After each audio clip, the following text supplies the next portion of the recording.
Hello again. Welcome.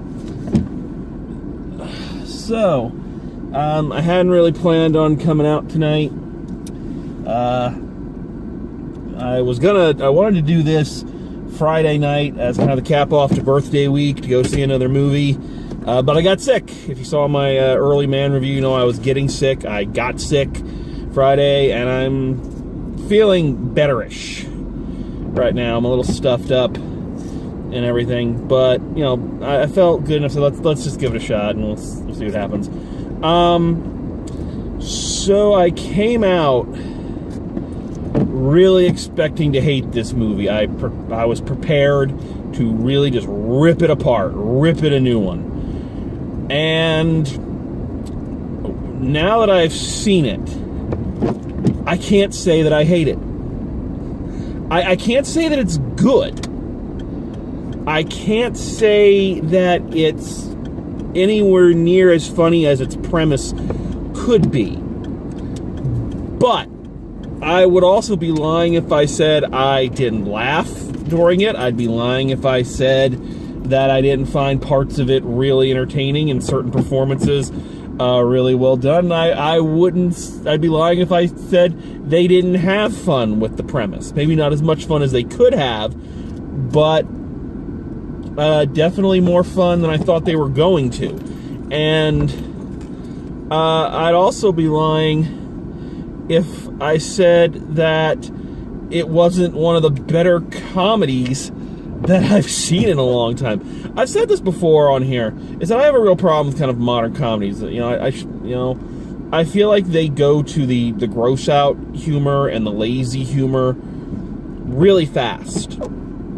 And while I think there is a place for that in comedy, I feel like too many films just go right to it, and then they think, well, we're done here. And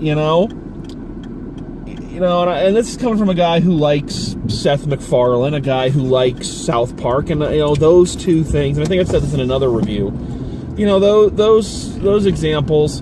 Yeah, they do the gross out humor, and yeah, they do the shock humor. But I also feel that there is an intelligence in their films and in their product that makes it more than just another stupid comedy. We're going to go this way because there is a traffic jam right up in here. Anyway, sorry. So I was fully prepared for this one just to go through those exact same motions.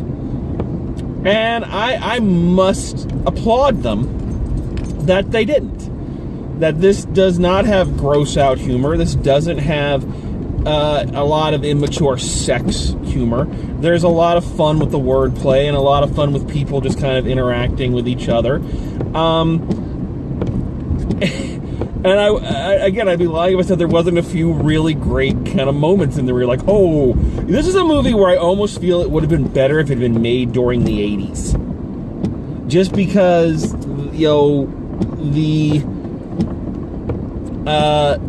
that type of, not so much big idea, but that kind of weird idea comedy was big back then. And I think they would have had, 80s, I could totally see John Candy in this, playing the Jason Bateman role.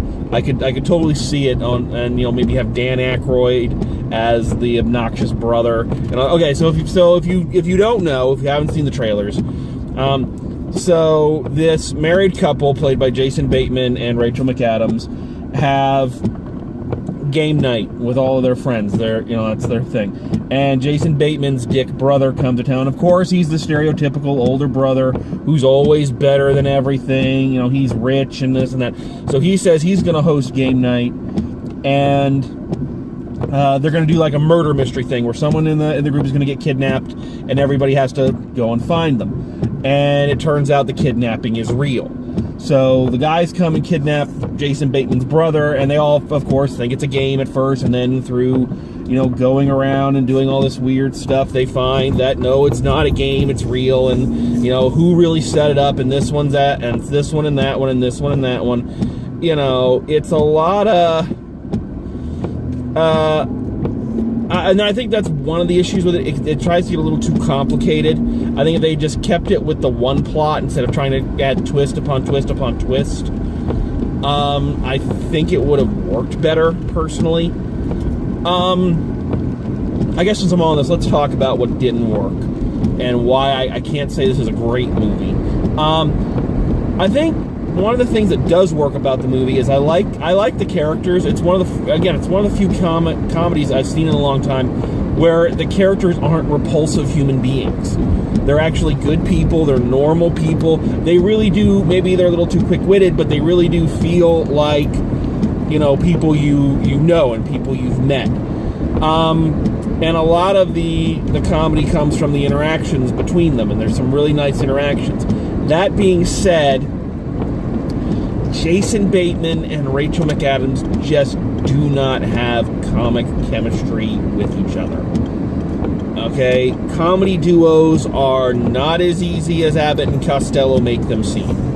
They are not as easy as Kelsey Grammer and David Hyde Pierce make them seem. You've got to have a really good rhythm with the other person. And I could tell watching this, they were really trying to go for a Claire and Phil Dunphy kind of feel. And honestly, the whole time I'm watching, I was like, man, I wish they'd gotten Ty Burrell and whatever the actress's name who plays, Claire Dunphy on Modern Family is. If they had gotten those two and they were in this movie, I think it would have been a hell of a lot funnier.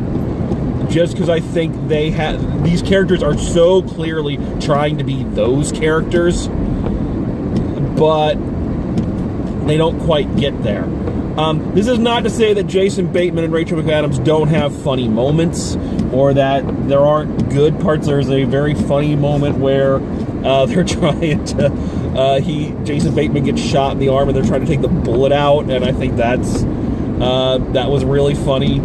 So it's not to say that it doesn't work. It's to say that it doesn't work well enough. The two of them just do not work off each other in a comic vibe very well. And I gotta say this while I'm thinking about, oh man, it's kind of depressing to see how old some of these supposed young up-and-coming talents when I was in college have become. Oh man. Anyway.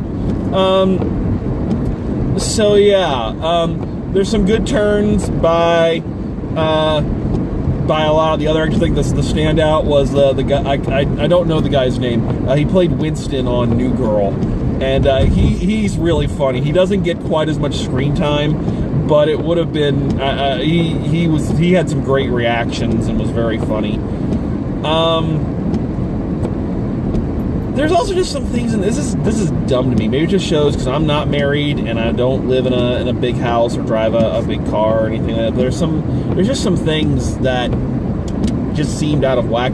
Of course, the whole thrust of the story is supposed to be Jason Bateman is jealous of his brother and this big life he supposedly leads. And yet when they pull into their home in the very beginning, he and Rachel McAdams live in a pretty big fucking house, and they drive a pretty nice car.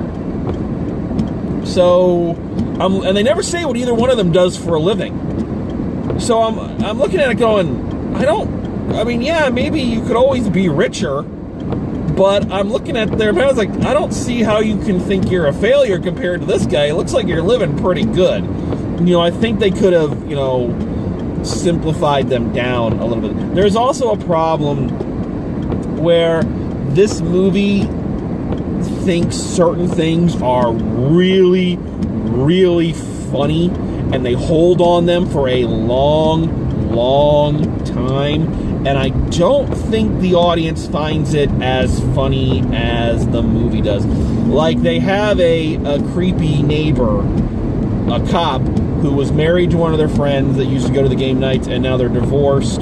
So the cop keeps wanting to go to game night, but they're just like, well, we were friends with the wife and not with you, and he's supposed to be really creepy. Well, the movie lets us know this because they hang on him for a long time doing this. I wish I had Chewie down here. He's got the dog, and he's, when are we going to do game night again? I have quite looked forward to when we would socialize with friends, and it's like, okay, if you did that like for a minute, we'd be like, okay, we get it, and then we move on. No, they hold on him and just let him keep going, and it's like, okay, this is not as funny as you clearly seem to think it is. So it's time to wrap this up. So yeah. So all that being said, so the movie is not incredibly funny. Or, let's take that back. The movie is not as funny as I believe it could have been. But, again, I'd be lying if I said I didn't find it entertaining. I'd be lying if I said there weren't some actually genuinely funny parts. There's this one great part. Through convoluted circumstances I won't get into, the group of friends all have to break into this mobster's house to steal a Fabergé egg. You know, don't ask me to repeat how they got to that point. So they do, and they're all being chased through the mansion by the bad guy and his henchmen. And that is like one long tracking shot of all of them running, tossing the egg back and forth to each other, and the slapstick of it is really good. The timing of it is really well done. Each of the characters, their time with the egg is, again, there's no dialogue except for like those, oh shit, you know, things like that. But each of the little segments is completely character driven, and it feels like, you know, it's natural for that character. It's a really good bit of comedy. Like, I was genuinely impressed, and then there's a payoff to it a few minutes later that is just, you're just like, oh, you know, I don't want to spoil that just in case you do decide to see this. So it had these moments of I won't say genius, but these moments of I don't even know what to call it, because I wouldn't say creative genius, but these moments of levity and these moments of talent where you're like, okay, this is what the movie could have been.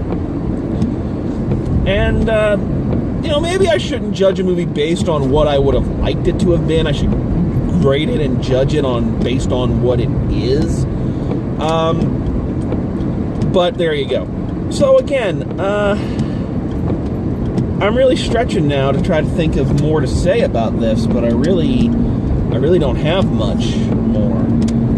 You know, that's kind of been the thing for the last two movies. It's just, you know, you say what you say, and there's not a lot more to discuss or dissect or go into. Let's